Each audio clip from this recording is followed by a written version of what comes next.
तो हम लोग अभी तक प्रीवियस वीडियो में हम लोग पार्ट 1 में बात कर चुके थे कि हमारा जो इकोनॉमी है, सेक्टर्स है, जीडीपी है, ये सब की सब nominal GDP, purchasing power GDP, और फिर प्लस चूंकि हमारा मिक्स्ड इकोनॉमी है तो उसमें सरकार का जो टेक है, ठीक ना, वो किस तरह का है। अब चलिए, अब हम लोग बात करते हैं, हम लोग जो टॉपिक है, ये दोनों पार्ट जो है आपका इंडिया का एक इकोनॉमिक ओवरव्यू आपको बताता हूँ। पूरे इकोनॉमी जो हमारा है उसका एक सिस्टम याद रखिएगा। जनरल कंपटीशन में ये जो है इकोनॉमिक्स बहुत इंपॉर्टेंट होता है। किसी भी कंपटीशन में आप उठा लीजिए 8 से 10 क्वेश्चन जरूर होता है, और ये जो है बहुत इंपॉर्टेंट है क्योंकि इसका पूरा ओवरव्यू दिया है। चूंकि स्टेटिस्टिकल डेटा है और स्टेटिस्टिकल डाटा जब सबसे ज्यादा पूछा जाता है पेपर में, ठीक। अब चलिए, तो भारत का मेन इंडस्ट्रीज कौन कौन सा है? तो भारत का मेन इंडस्ट्री टेक्सटाइल है, केमिकल है, फूड प्रोसेसिंग है, स्टील है, ट्रांसपोर्टेशन है, सीमेंट है, इक्विपमेंट है, पेट्रोलियम है, फार्मास्यूटिकल्स है। आपको पता होगा जब कोरोना का समय आया था तो पूरी दुनिया में ये हाहाकार मच गया था कि बताओ कि कोरोना का अगर वैक्सीन बन भी जाएगा तो पूरी दुनिया को सप्लाई करने में 8 से 10 साल लग जाएंगे, ठीक ना। जबकि सोच ले कि आप हम लोग को कहा जाता है कि यूरोप का जो पूरा मेडिकल सिस्टम है और अमेरिका का मेडिकल सिस्टम अल्टीमेट लेवल पर है, ठीक ना। लेकिन भारत उस समय संकट मोचन के रूप में पैदा हुआ, हनुमान जी की तरह, ठीक ना। वो पूरे दुनिया को मात्र समझिए 3 साल में उसके जरूरत का 60% से ज्यादा वैक्सीन को दे दिया। और भारत का ये वैक्सीन डिप्लोमेसी, ठीक ना, आप जरूर पढ़िएगा। अगर आप कमेंट कीजिएगा तो वैक्सीन डिप्लोमेसी भारत का क्या है, इससे भारत की स्थिति कितनी मजबूत हुई है। और ग्लोबल साउथ में भारत का प्रभाव जो है अमेरिका, यूरोप और चाइना से ज्यादा बढ़ा है। क्यों, ये उसको वहां पर आपको बताया जाएगा, कमेंट कीजिएगा तो, ठीक। तो देखिए, तो फार्मास्यूटिकल का हम क्या है, बहुत बड़ा पावर सेंटर है। इसके अलावा हम लोग बात करते हैं कि पूरे इस दुनिया में, ठीक ना, फ्यूल का सिस्टम, ठीक। अब चलिए, तो हम लोग अब बात करेंगे आपको एक्सपोर्ट और इंपोर्ट का, ठीक। कोई दिक्कत, हम मेन एक बता दिए कि आपको मेन इंडस्ट्रीज कौन कौन सा है। अब हम आपको एक्सपोर्ट और इंपोर्ट के बारे में बताएंगे। भारत का जो एक्सपोर्ट है लगभग $776 बिलियन है, $0.64 बिलियन है। कोई दिक्कत। और देखिए उसके बाद इंपोर्ट जो है 854 बिलियन है, पॉइंट समथिंग है कि नहीं, 0.70 या 0.80 है। चलिए, $0.80 बिलियन के बराबर है इंपोर्ट, ठीक। यानी कि देखिए यहां पर देखिए एक्सपोर्ट ज्यादा है और इंपोर्ट मेरा कम है। यानी ये जो एक्सपोर्ट और इंपोर्ट क्या है, यही होता है आपका ट्रेड। ट्रेड किसको कहते हैं, एक्सपोर्ट एंड इंपोर्ट, ठीक ना। ये एक्सपोर्ट एंड इंपोर्ट जो होता है सिंपल वे में समझिए, यही आपका क्या होता है, ट्रेड होता है। अब अगर एक्सपोर्ट आपका क्या है, एक्सपोर्ट अगर ज्यादा है और इंपोर्ट आपका क्या है, कम है, ठीक ना, इसका मतलब आप क्या है, आपका जो है सरप्लस है। आपका क्या है, ट्रेड सरप्लस। इसको क्या बोला जाता है, ट्रेड सरप्लस बोला जाता है। भारत में 2 ही टाइम में ट्रेड सरप्लस हुआ है अभी तक के पूरे इतिहास में। चलिए, उसके बाद अगर एक्सपोर्ट कम है और इंपोर्ट ज्यादा है, यह क्लियर कट फिगर आपको दिख रहा होगा। इसमें आपका एक्सपोर्ट क्या है, कम है और इंपोर्ट ज्यादा है। इसका मतलब ये डिफिसिट होता है। ये कौन सा डिफिसिट होगी, जो ट्रेड कर रहे हैं उसका डिफिसिट, यानी इसको बोलते हैं ट्रेड डिफिसिट। कोई दिक्कत, इसको सरप्लस को इरेज कर दें, सरप्लस लिखा हूं, ठीक। ये फॉर्मूला आपको समझना है। यानी कि भारत क्या है, ये जो है भारत का जो ट्रेड है वो क्या है, डिफिसिट में है। कोई दिक्कत, कोई समस्या, कितना है वो आप लोग कैलकुलेशन कर निकाल लीजिएगा, ठीक। अब देखिए, तो जो एक्सपोर्ट करते हैं उसका 3 सबसे इंपॉर्टेंट सेक्टर है। एक आपका मैन्युफैक्चरिंग है, ठीक। एक आपका फ्यूल है,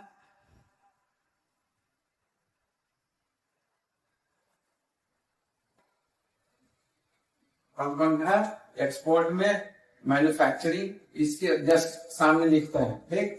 मैन्युफैक्चरिंग एक आपका फ्यूल है जो एक्सपोर्ट सबसे ज्यादा एक्सपोर्ट हो रहा है। मैन्युफैक्चरिंग में सारा कुछ आ गया, चाहे वो फार्मास्यूटिकल, ड्रग्स, इंजीनियरिंग, गुड्स, है कि नहीं। याद रखिए, मतलब हम लोग अब जो है, जो आप देख रहे हैं टेक्नोलॉजिकल एडवांसमेंट, जिसमें भी भारत बहुत तेजी से, क्योंकि भारत सरकार के द्वारा ये क्या लाया गया है, उसको क्या बोलते हैं, क्या बोलते हैं, इंसेंटिव लिंक्ड स्कीम लाया गया है, ठीक ना। तो ये इसके कारण भारत में बहुत ज्यादा तेजी से, मतलब क्या बोलते हैं, मैन्युफैक्चरिंग सेंटर बहुत तेजी से इंक्रीज करा। ये आगे इसके लिए सेपरेट वीडियो हम आपको बनाकर बताएंगे, ठीक।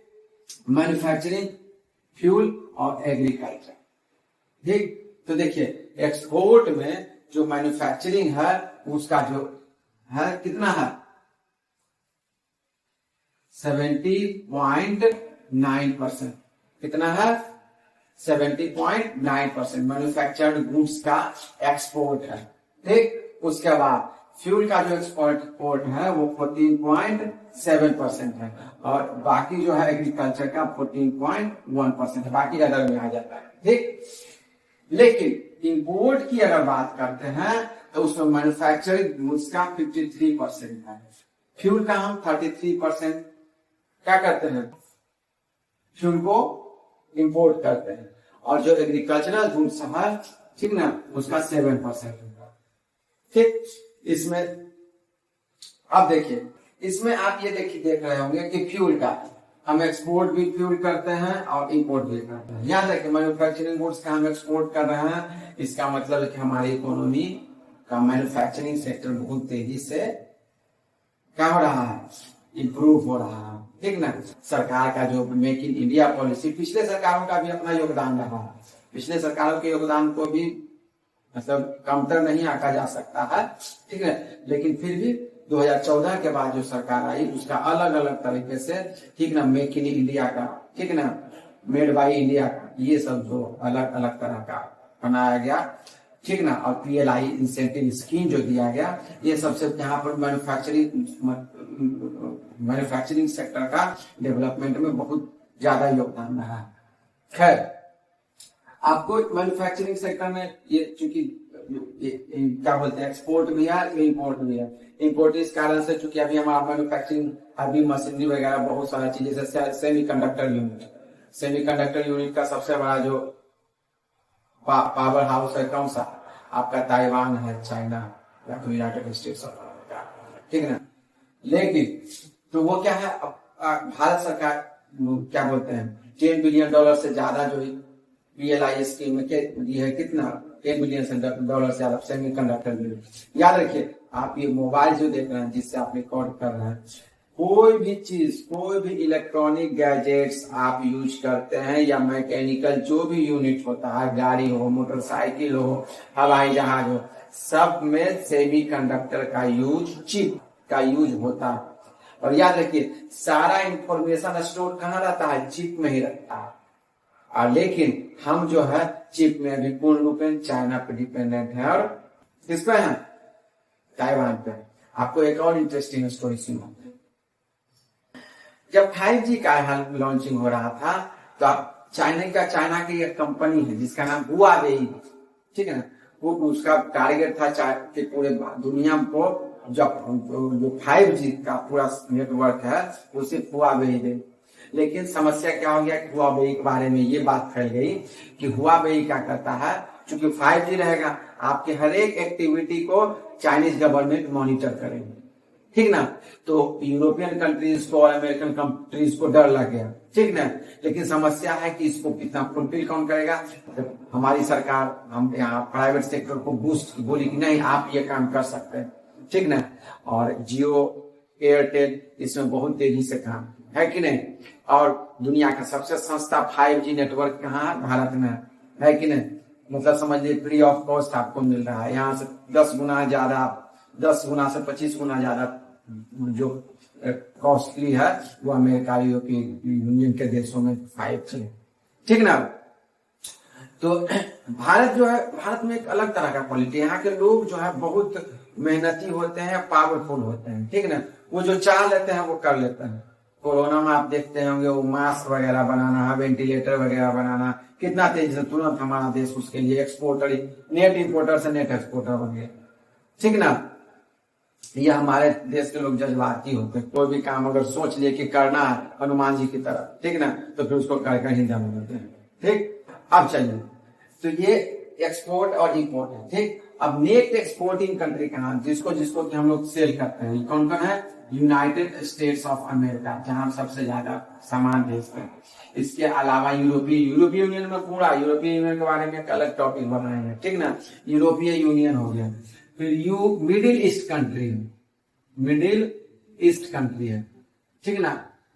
ये नेट एक्सपोर्टर है। हालांकि अभी तक हम लोग ग्लोबल साउथ का तो धीरे धीरे हम अपनी इसकी ओर ला रहे हैं, लेकिन फिर भी अभी भी चाइना जो है का होल्ड है साउथ अमेरिका और अफ्रीका। खैर बहुत जल्दी हम उसका भी इलाज कर देंगे और पूरा भारत का जो सारा सामान मेड इन इंडिया आपको पूरा अफ्रीका से लेकर साउथ अमेरिका तक दिखेगा, ठीक। उसके बाद हम इंपोर्ट करते हैं, वो सबसे ज्यादा इंपोर्ट किससे करते हैं? चाइना से करते हैं, ठीक ना। चाइना के बाद हम लोग किससे करते हैं? मिडिल ईस्ट से करते हैं, पेट्रोलियम चूंकि लेते हैं, ठीक ना।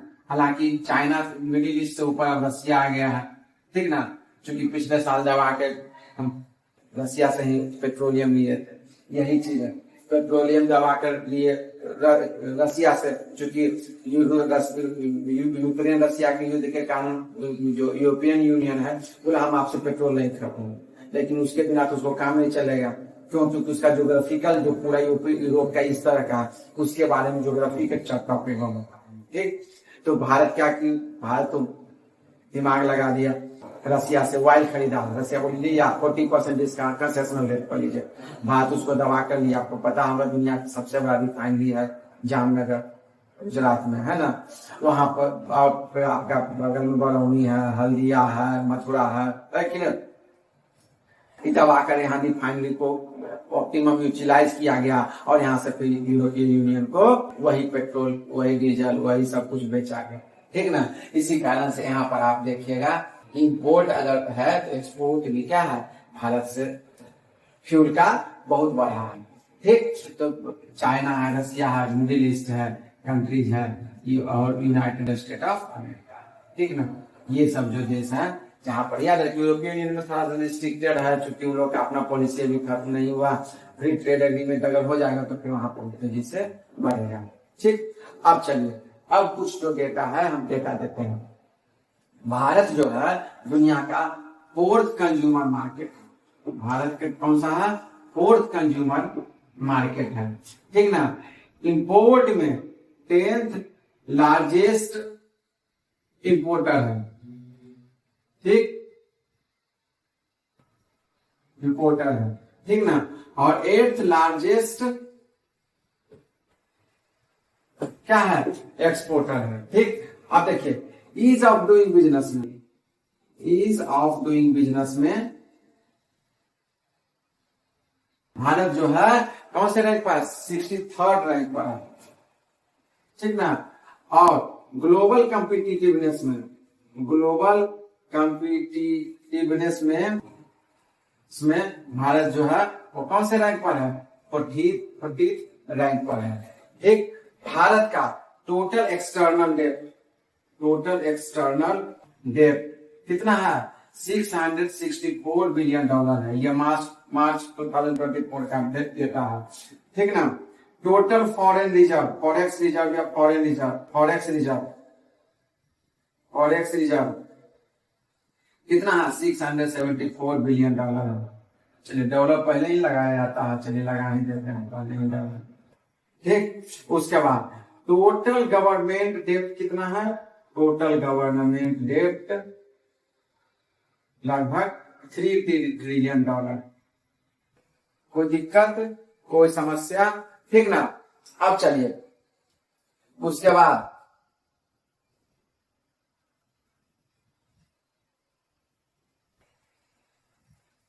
भारत का क्रेडिट रेटिंग एजेंसी हो जाता है, ठीक ना। जो कि अलग अलग देशों को रेटिंग देती है, जिससे क्या होता है फॉरेन इन्वेस्टमेंट जो है वो क्या होता है, सब फॉरेन इन्वेस्टमेंट जो है आपका, ठीक ना, वो जो है बहुत तेजी से आता है। आपका जैसा रेटिंग मिलेगा उसी तरह से आपको मिलता है, ठीक ना। इसमें 3 सिस्टम है, ठीक ना। आप देखिए फर्स्ट है S&P, इसको बोलते हैं स्टैंडर्ड एंड वर्क होता है, ठीक ना। ये जो आपको दी है BBB दी है प्लस, क्या दी है BBB प्लस। दूसरा है फिच, फिच जो है BBB दी है। तीसरा है मूडी, ये जो दी है Baa3 रैंक दी है।